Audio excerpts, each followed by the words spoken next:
Good Tuesday evening, Southeast Texas. Looks like the heat index over the next 5 days will continue to be in the triple digits and may actually go up as we head towards Sunday. High temperatures, mid to upper 90s, and more moisture because of shower activity may continue to increase those numbers. Otherwise, maybe an isolated shower coming up on Wednesday. We'll go with a 20%, hey, as we head on into Thursday. Then the pattern changes. High pressure will be off towards our north. We get an easterly wind flow, and that brings our weather from Mississippi and Louisiana. And at this point, we'll go with a 30% coverage. Could it be higher? Sure, we hope that's the case. But this is what we think is going to happen at this point, then probably lower chances by Monday, Tuesday of next week.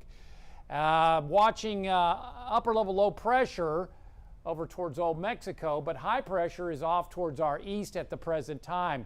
And that high will head towards the north and then off towards the north and west. That will allow an easterly flow to develop, and that will likely bring disturbances our way.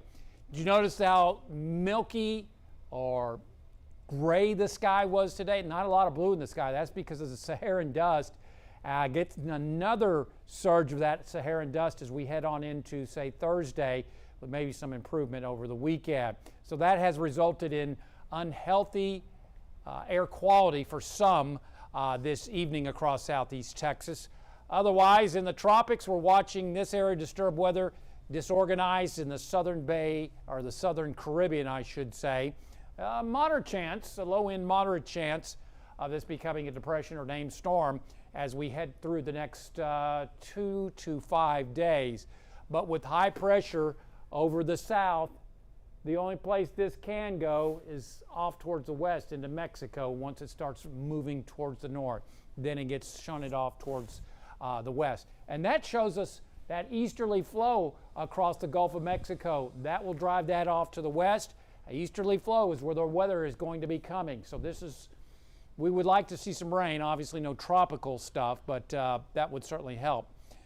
Tonight, looking at mostly clear to partly cloudy sky, very warm and humid. We'll go with the mid-70s lakes and into the middle to upper 70s, lower 80s in the triangle. Then tomorrow, high temperatures likely to reach the mid-90s across the area, possibly an isolated shower or storm.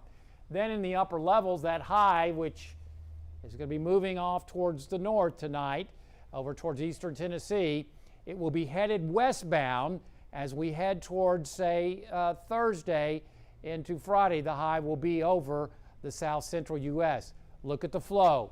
Any disturbances will be just directed right into our area with that easterly flow. So this is a pattern change, and we think that's going to happen to where disturbance comes in. It will drag deeper moisture into our area. When I say deeper, in other words, we always have moisture pretty much all the time at the ground, and at 5,000 feet and at 10,000 feet. So instead of it being confined to the ground, it's higher up. This is at, say, 10,000 feet.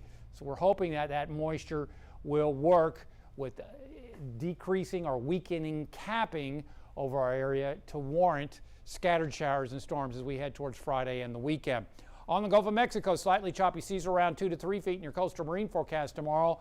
We'll see south winds at 10 to 15 knots. Water temperature very warm, 86. High tide at Sabine Pass at 6:19 a.m. and 2:04 p.m. Our forecast tonight, mostly clear, very warm and humid, mid-70s lakes, mid to upper 70s, lower 80s in the triangle. Tomorrow, partly cloudy, hot and humid, and we're looking at highs into the mid-90s across the area. And we're likely to see heat indices into the mid-90s. I should say the heat indices around 105 coming up tomorrow. So Wednesday, mainly dry.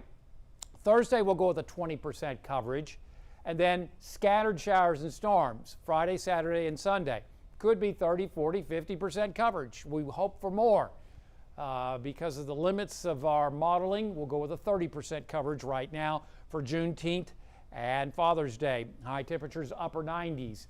As we head on into early next week, rain chances may go down a bit as highs continue to be into the mid-90s. And then as we head on into Wednesday, Thursday, and Friday, a week out, climbing into the upper 90s. That's in the triangle, so you're probably close to the century mark up in the lakes area, again, with hot, humid, dry weather conditions. Download our app Follow us on Facebook and Twitter. And as always, there's more weather at 12newsnow.com.